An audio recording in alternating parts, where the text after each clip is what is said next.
Hello everybody, this is Tim with Lake Your Nature and Science Center, and we are feeding our iguana today. You can see that his mouth is actually shaped in the wrong way. He was improperly cared for when he was a youngster, didn't get the proper habitat, didn't get the proper food, vitamins, minerals, and so his jaw actually developed incorrectly, and so it's hard for him to eat. So we have to make sure that the food pieces are a certain size for him to be able to eat. These guys are omnivores. More so, they eat vegetables and fruit, but they'll get a little bit of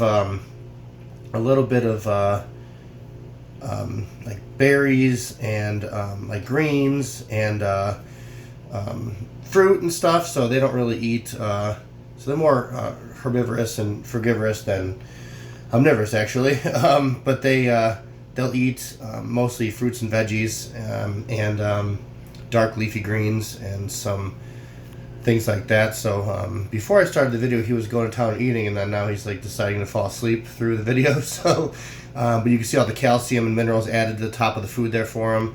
That's very important, especially for this guy, because his body was so debilitated when he was younger that he's now. We have to make sure that he gets a specific amount to make sure that he stays healthy and stuff.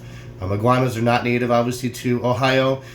He was one that we got back in 2011 that was an unwanted pet that wasn't cared for properly, so we ended up keeping him. And for the most part, all of our animals here at the center that we use for education programs are actually native to Ohio, but obviously this guy's not. They're from actually not even North America. They're from they're all over Florida, which is they're actually not native there. They were at least illegally as pets or escaped as pets, and now he's going to eat. So they actually don't belong there. So you can see he has a little bit of trouble eating, but obviously we cut the food in a certain way that he's able to get those pieces and stuff. These guys are very common at stores, pet stores and reptile shows to get for as pets. They can be very, very cool if you have the right setup. So basically you need like a huge enclosure like this for them. They basically need like a small room for themselves when they get older. They get 6 foot long, and they need a lot of care and a lot of space. So they are not for beginners. I don't recommend them for most people, to be honest with you, because often they get half grown or even a quarter grown, and then they're too big for the house, and then people don't want them anymore.